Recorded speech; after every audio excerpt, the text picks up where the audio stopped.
Thank you for that beautiful meditation. I got such a strong image of I'm free, I'm unlimited. There are no chains that bind me. One of the real popular songs in Unity just brought me to a different place. And this morning, obviously, I'm going to be talking about the power of imagination and whether the impossible is really possible. How many impossible things am I believing right now? You know, it reminds me of one of my favorite things that I've shared with you before from Alice in Wonderland. You know that saying when she said, why sometimes I believed as many as 6 impossible things before breakfast. So that's what I'm hoping for us, that we can believe 6 impossible things at least before the end of this lesson. You know, imagination is one of the 12 essential powers, one of those essential powers that we have to develop if we're truly going to be the light of the world. The light of the world. And this is a continuation of my Lenten sermon series on Divine Audacity, Daring to be the Light of the World. That's the subtitle of that book. Do we dare to be the light of the world? Remember, divine audacity is defined as bold spiritual living. Living under the premise that our nature is one with divine nature. That there's no separation. Pretty audacious thing to say. I'm not good with that word. Well, Charles Fillmore, the co-founder of Unity, said, "It is your mission to express all that you can imagine God to be." Wow, oh my goodness. Mm-hmm. You know, it's your mission to express all that you can imagine God to be. Let this be your standard of achievement. Never lower it.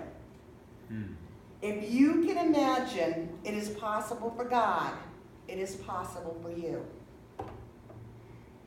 You know, did you hear that mission? It's a pretty big one.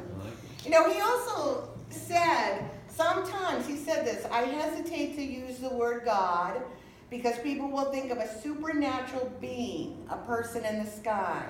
So let me, BJ, insert 2 different words, good in infinite potential, and try that again. It's my mission to express all the good that I can imagine. Let this be my standard of achievement. Never lower it.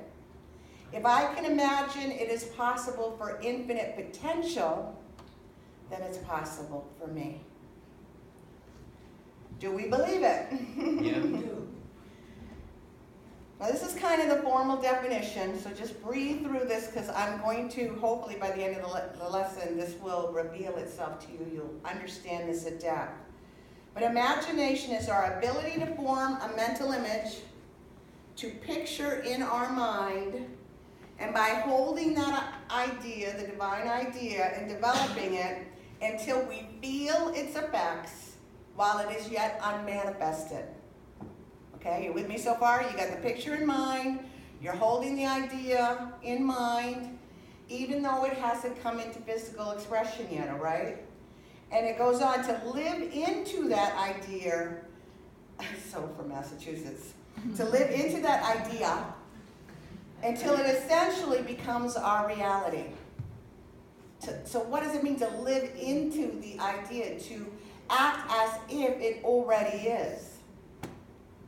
So the purpose of this lesson today is to expand our ability to do just that. To use our power of imagination for good, to be the light of the world. And to do this, the author of Divine Audacity, Reverend Linda Martella Whitsett, says we have to understand 3 things. Remember, there's always 3 things with every power in the chapters of this book. And with imagination, it's conception, it's vision, and it's embodiment. Conception, vision, and embodiment. Conception, where do the ideas come from? Where's the source? Vision, how do we work with them? How do we harness that divine idea? And embodiment, how do we bring it into manifestation, into demonstration, into expression in our lives. Conception, vision, and embodiment. So to begin, I want to tell you this story within a story. I'm not telling you enough stories. I get so into, all the concepts and the principles. Anybody ever read the book Eat, Pray, Love? Did I say that right? Yes. It's an amazing story by Elizabeth Gilbert. She shares a story about her experience as an author. She had an idea about a novel. It's not to do with Eat, Pray, and Love. This was before that she wanted to write. It would take place in Brazil in the 1960s about an ill-fated road construction project through the Amazon jungle. Not my type of book, but whatever. So anyway, but she had quite a bit of time and effort she put quite a bit of time and effort into writing the story. She did a lot of research on Brazil and the Amazon. She started studying Portuguese. And the heroine of her novel would be a middle-aged American woman named Evelyn, who was a spinster living a quiet life in Minnesota. This is becoming less and less interesting for me, but never mind that. Okay. So anyway, after 25 years working capably, we're talking about Evelyn now, the spinster living in Minnesota, as the executive secretary for a construction company of a large Midwestern highway construction firm, she fell in love with her boss. So now it's getting more interesting. Okay, but anyway. But the boss's son is a rather shady fellow with big ambitions. And he hears about this giant highway construction project going on in Brazil, and he persuades his father to put in a bid on the project. And he uses his charm and coercion to convince the father to throw the entire family's fortune into this project. And soon enough, the son heads down to Brazil with a great deal of money and wild dreams of glory. Quickly, both the money and the son vanish. And the distraught father dispatches Evelyn, his most trusted ambassador, to go to the Amazon to try and recover the missing young man and the missing cash. So Evelyn heads out to Brazil, and her previously orderly and unremarkable life becomes everything but. Wow. And so this whole fabulous story is unfolding in Elizabeth Gilbert's mind. She even had a title for it, Evelyn of the Amazon. But then some things come along in her life, and she gets off track and doesn't finish the novel. And a couple years later, she tries to come back to it to finish it, and as she describes it, my novel was gone. Wow. When she would sit down to write, she just kept coming up blank. And she said it was though the bulldozers in the jungle had swallowed up her story.